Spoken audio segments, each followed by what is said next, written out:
And welcome to Live. This is episode 20. My name is David Numark. I am the president of Summit International Flooring, and we are, as always, broadcasting to you from our headquarters in Whitman, New Jersey. We are broadcasting on the platforms Facebook, YouTube, LinkedIn, Twitter, and of course, our website. I have as my co-host, Alan Smith, the Market Development Manager of Summit International Flooring. Alan, it's great to see you. Thank Welcome. you, David. Yeah. And we have a very special show today. We have Callison RTKL with us.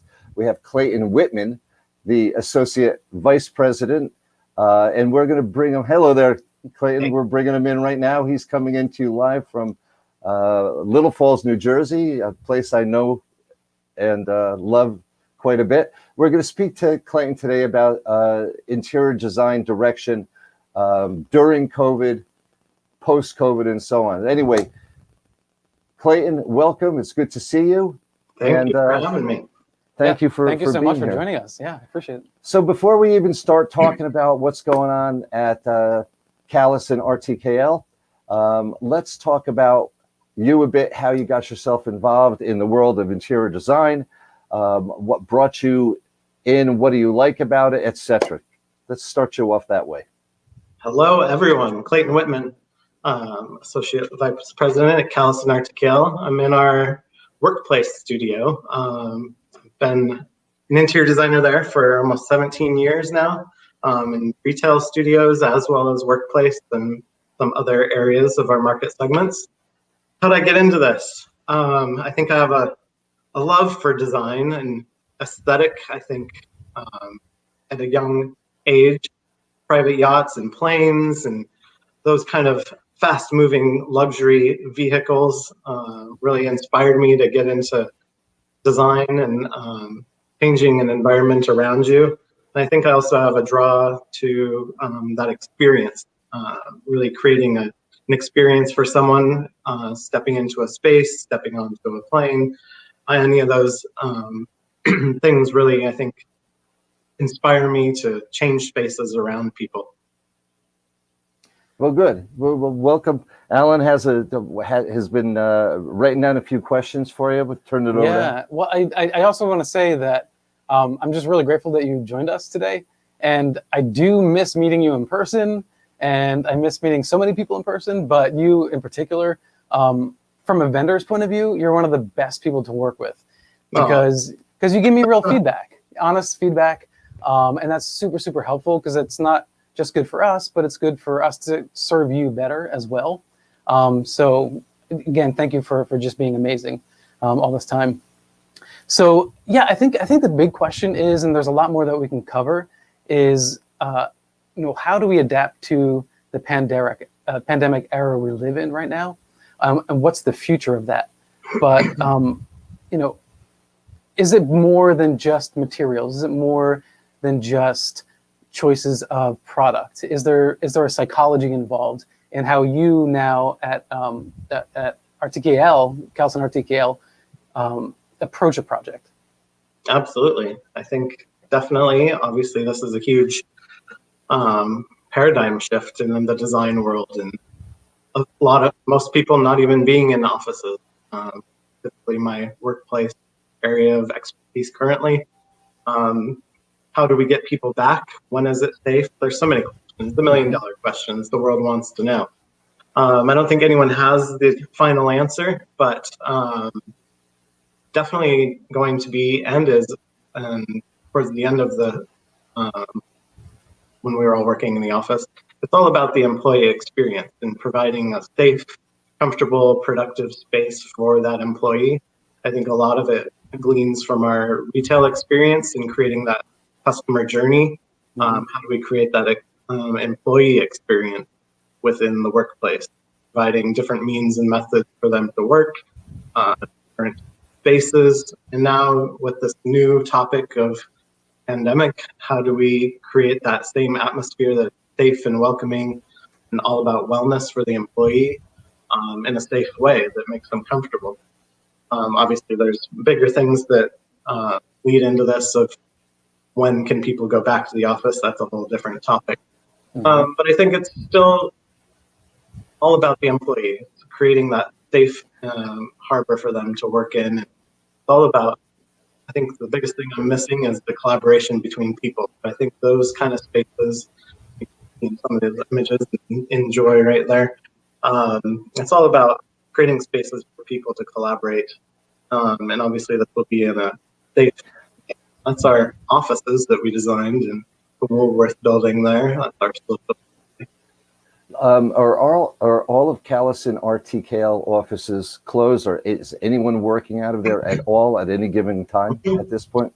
The offices are open and functioning. We do have a limited amount of people that can go in at a time. Obviously, for different states and offices, it has different protocols, but offices are opening. We're open for business. We're functioning at a high capacity. Projects have picked up again, so that's great. I think it took us a couple weeks or months to like figure out how to be super productive from home, but then it became second nature, and I think we were all finding that we were actually working harder and longer and more productive than we were previously. So let me ask you a question. I mean, you're out of the New York office, but what about you have a worldwide presence at Callison RTKL. I'm going to start referring to it as CRTKL, just to be a little bit. So at CRTKL, you have worldwide offices. I'm not even sure how many. I'm going to say 20, just guessing. Right around there. I'm sorry? Yeah, the parent company Arcadis purchased RTKL back in the day. And then a couple of years ago, they purchased Callison. So they put the two architecture firms, Callison and RTKL, together. So we function as one firm. So Arcadis worldwide.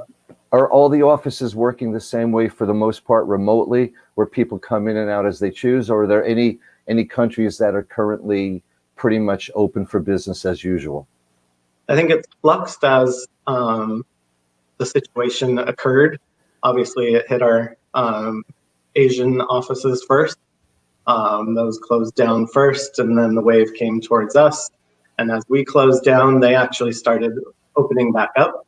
So it was I think a really good ebb and flow of project work. We helped them out when they needed help, and they helped us when we needed help. So I think having that global reach really helped as the issues came across the globe. All offices are functioning and working, and we've got projects happening in collaboration in our project. Actually, we're working with our DC offices and our Seattle offices and our LA offices on joint projects. So that interaction between offices is still happening via Teams.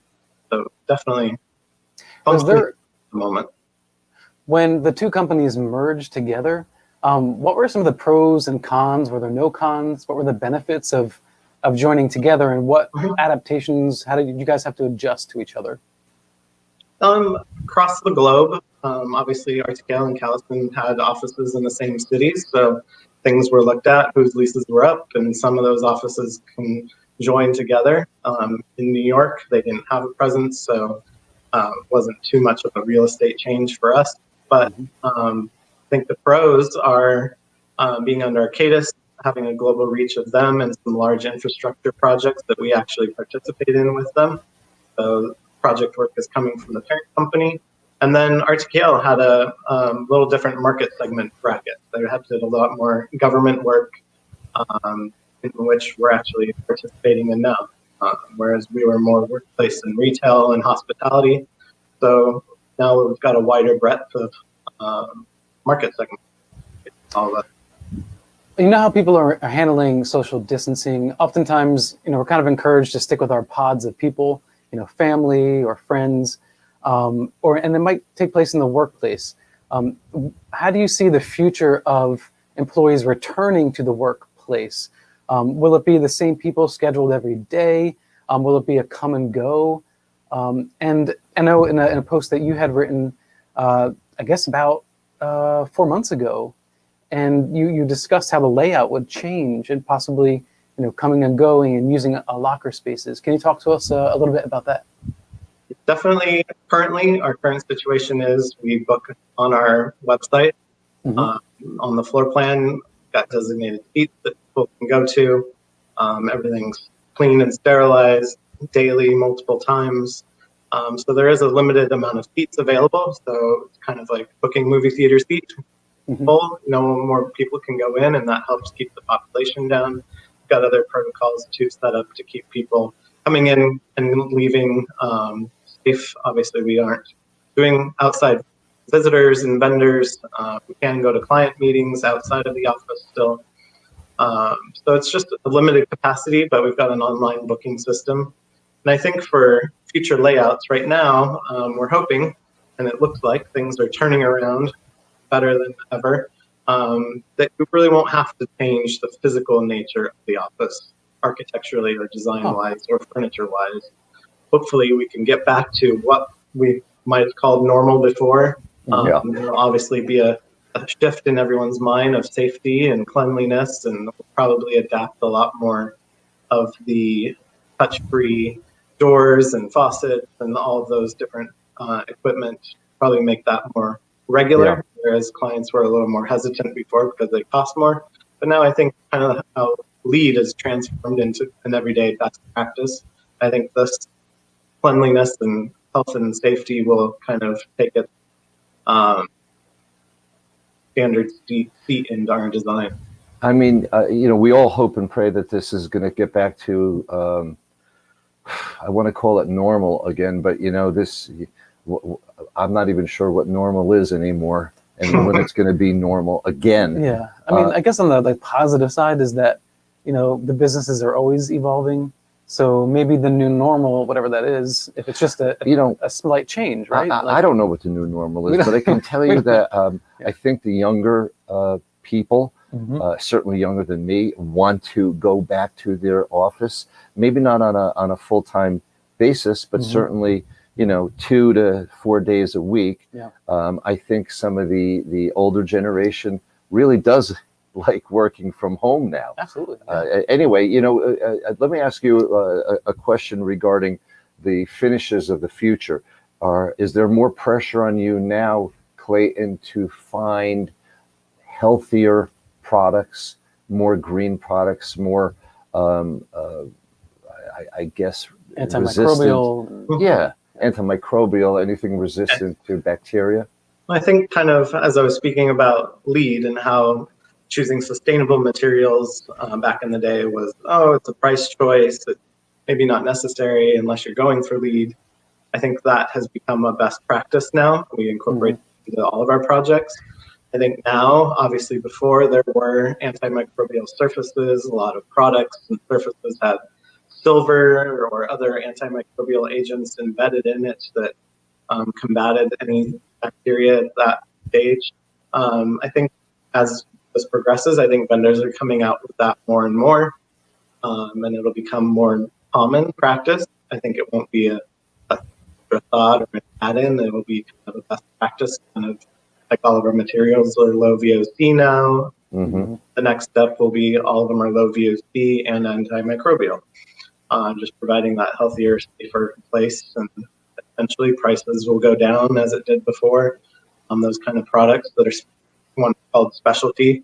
So I think that'll shift over time, become the new norm, that being something that while you were talking, I couldn't help, our producer of the day, Mark Becker, was behind, and he just couldn't help but show you cork.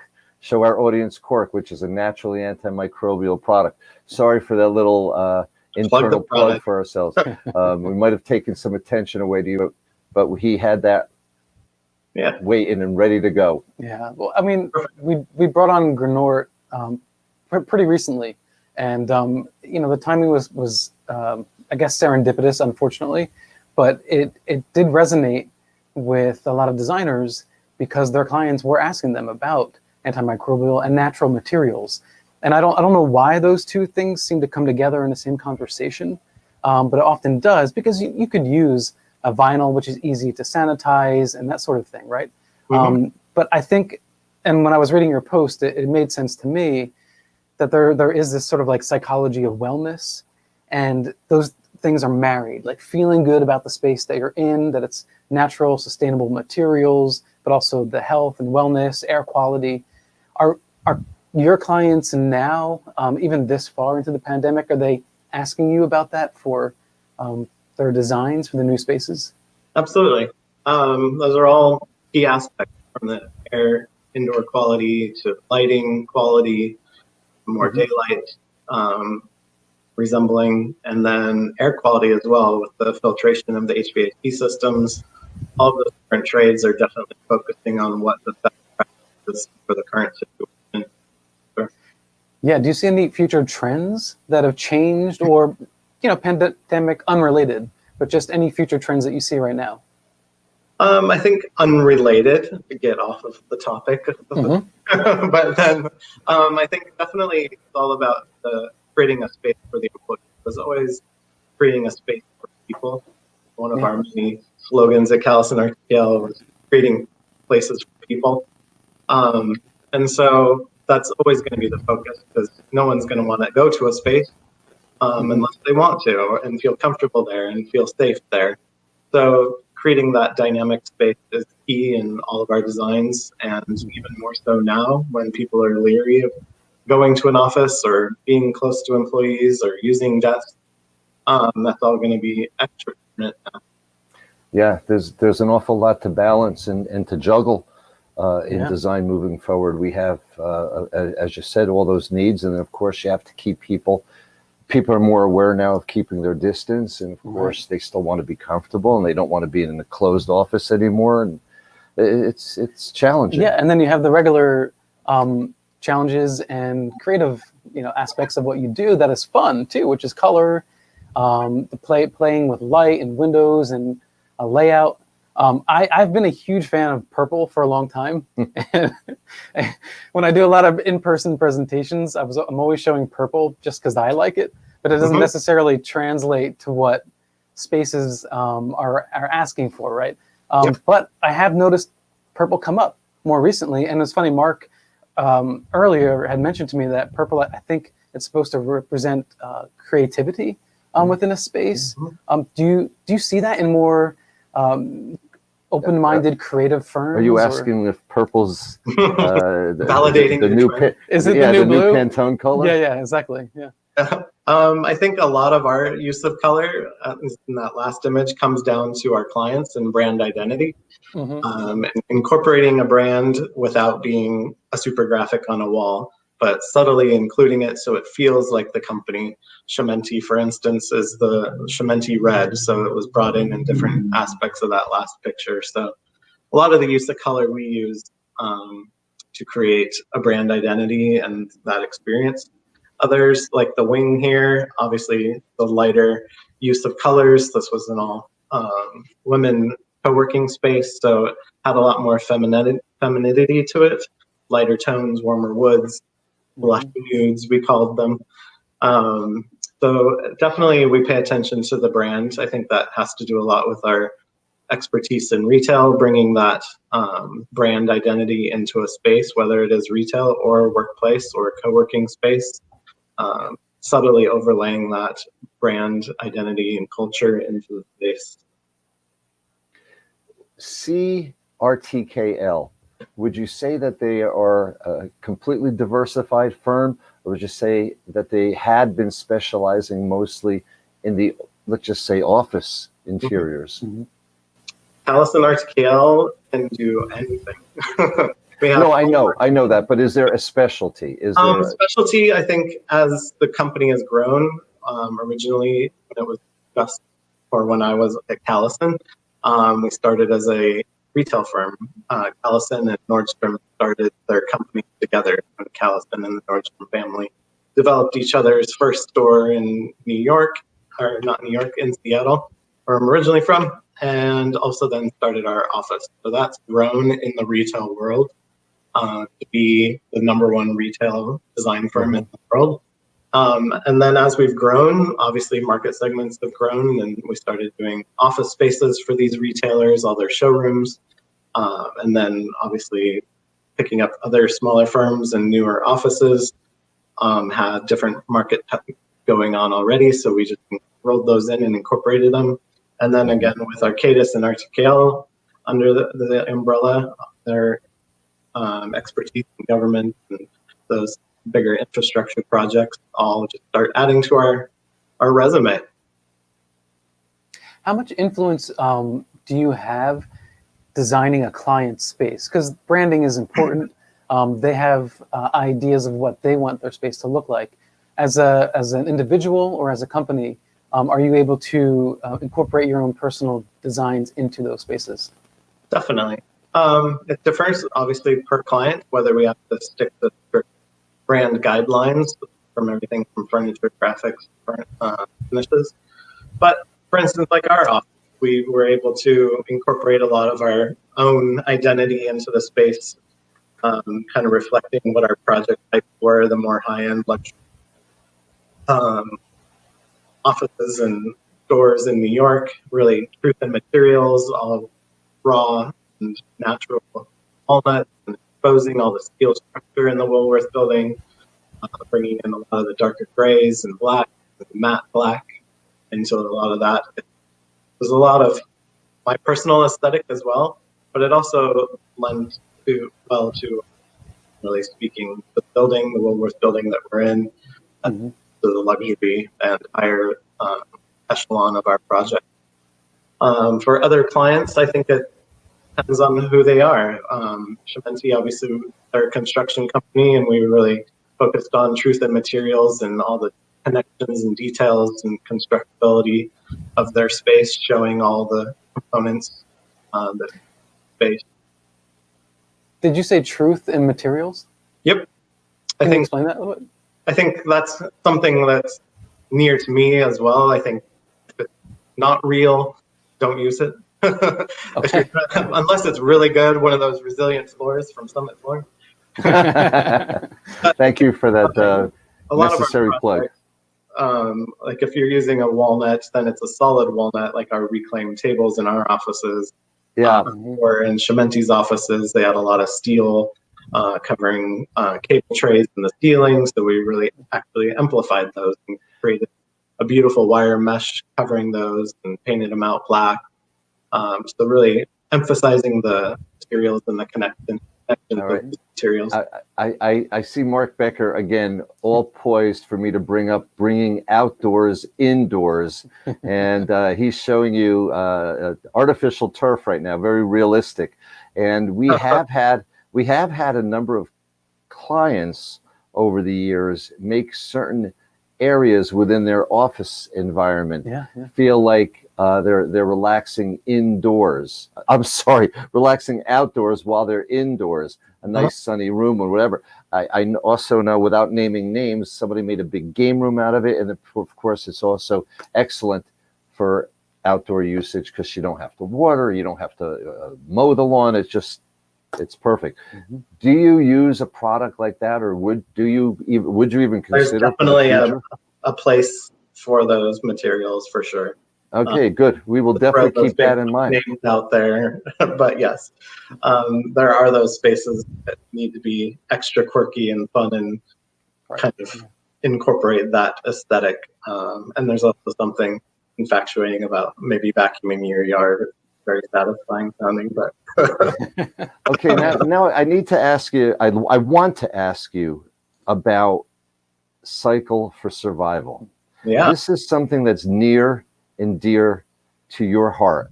Please tell us what Cycle for Survival is all about and why it means so much to you. Sure. All about cancer. How exciting. I think everyone's had some angle of affliction with it, whether it's near and dear or knowing somebody through the grapevine. Cycle for Survival is a global fundraiser that Equinox and Sloan Kettering put on jointly. It's 100% profits fundraising go directly to rare cancer research at Sloan Kettering here in New York. And our office started it, oh my gosh, probably maybe like 7 years ago now. There's the group of us from this last year. So it's a stationary bike ride that we just create or ask for donations every year. So it's a really energetic, fun ride. A lot of true stories are told and doctors are joining from Sloan Kettering and telling of stories and success stories and not so successful stories, but it's a really great camaraderie between all of our offices, challenge and fundraising. But it's also just a great time, and I think it's obviously someone that anywhere out there has been affected. So Yeah. Oh, sure, we're a good sure. help. You And know, we have a pretty very dear friend who's suffering from breast cancer right now, and she's fighting it. And you know, there's always some issues. And she and her family have been very active for years, and not just her, but we know other families as well. And I've got to tell you, there hasn't been ever a time where we haven't donated, even if it's to 30 different people. Every year, Cycle for Survival is on our list of charities. It's a very, very worthy cause. And I missed something. Did you say you were a survivor? I missed it because knock on wood, I haven't personally been affected, but definitely family members and other people in the industry and across the world that I know definitely have been affected. Yes. So, you know, our microphone, the hearing piece in my ear is a little bit questionable at times, and it broke up. I wasn't sure what I had heard, but yes, pretty much everybody knows somebody. It's a terrible disease. Yeah, but thank you so much for. I haven't checked their website of what they're doing this year, but it's usually that beginning or end of February is when the ride is. So I'm curious to see what's going to happen this year. Well, you know, it wouldn't surprise me if there a lot of people are going to do this from their own homes and you know, virtually, kind of like how these Peloton classes are nowadays. Right. Yeah, absolutely. That makes sense. That would make some sense. But anyway, listen, we'd like to thank you for taking the time out of your day to come on here and speak with us. You're a great guest. We look forward to working with you as soon as we get the green light and as soon as the world's a healthier place. Perfect. Well, thank you both for having me. Well, thank you so much, Clayton. Okay. Well, let's talk about next week. Actually, before I talk about next week, let me thank again Clayton Whitman of CRTKL, the Associate Vice President, wonderful guest, great firm. We thank them for the support they've given us over the years, and we look forward to working with them again as soon as possible. Next week, we are going to do what we were supposed to do this week when we realized that Clayton was able to join us. We're going to have Alan and Mark will be hosting everything you want to know about rugs, but we're afraid to ask. And that's really it. If you have any questions for us, you could always reach us at our info@summit-flooring.com. Email us there or call us at 1-877-496-3566. We always look forward to hearing from you. We always like ideas. If you have any questions or comments, please don't be shy.